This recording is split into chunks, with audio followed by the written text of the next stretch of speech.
বিশ্ববিদ্যালয় প্রশাসন আমাদের ব্র্যাকসু সে আবেগ নিয়ে তাল বাহানো শুরু করছে, আমাদের একটা গেম শুরু করছে। বিশ্ববিদ্যালয় প্রশাসন যে নির্বাচন কমিশন দিচ্ছে তার 2টা নির্বাচন কমিশনের পদত্যাগ করছে এবং এই বিশ্ববিদ্যালয় প্রশাসন আমরা দেখতেছি পক্ষপাতমূলক কাজ করতেছে। নির্বাচনের আগেই বিশ্ববিদ্যালয় প্রশাসন এবং নির্বাচন কমিশন তার একটি পক্ষের সিদ্ধান্তকে জাস্ট শিবিরের সিদ্ধান্তটাকে প্রায়োরিটি বেশি দিচ্ছে এবং এই বিশ্ববিদ্যালয় প্রশাসন শিবিরের ম্যান্ডেট নিয়ে কাজ করতেছে এবং স্বৈরাচারীভাবে বিশ্ববিদ্যালয় চালানো শুরু করছে।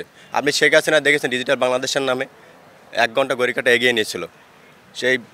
এই বেগমগঞ্জ বিসিসারই মানে ব্র্যাকসুর নাম করে শীতকালকে পিছিয়ে দিল। একটা অদ্ভুত কারিশমা এটা আপনি দেখতেছেন, এটা একেবারে স্বৈরাচারী সিদ্ধান্ত, ডেফিনেটলি এক ডেসপিকেবল ডিক্টেটরশিপ। তো আমরা এটা প্রত্যাখ্যান করতেছি। শিক্ষার্থীদের দাবি শীতকালীন ছুটি এবং শীতকালীন ছুটির পরে আনন্দমুখর পরিবেশে ব্র্যাকসু হবে।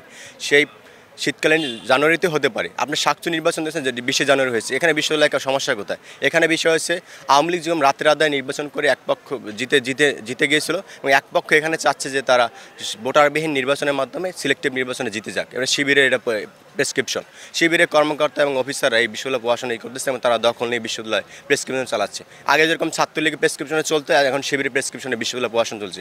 শিক্ষার্থীর সিগনেচার এবং এই দাবিগুলোকে উপেক্ষা করলে মাননীয় ভাইস চ্যান্সেলর, তাহলে অনেক কি আছে এবং সরিয়ে কায়দায় সিদ্ধান্তগুলো নিচ্ছে। বর্তমান নির্বাচন হবে কিনা এটা শঙ্কার মধ্যে আছে। আমরা দেখেন নির্বাচন কমিশন পদত্যাগ করছে, মনোনয়নপত্র অনেকে নিতে আসছে কিন্তু এখন পর্যন্ত পায়নি।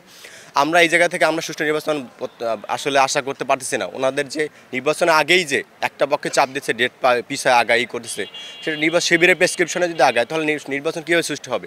অন্যান্য বিশ্ববিদ্যালয় নির্বাচনগুলো আপনার ভোট কারচুপির বিভিন্ন অভিযোগ রয়েছে, তার আগে নির্বাচন কমিশন পদত্যাগ করতে সেই নির্বাচন কমিশন দিয়ে কীভাবে সুষ্ঠু নির্বাচন হবে এটা আমাদের বোধগম্য না। এরকম যদি চলতে থাকে আমরা এই শিবির কমিশনের অধীনে নির্বাচনে যাব কি না সেটা আমরা পরবর্তী ভেবে দেখবো আসলে।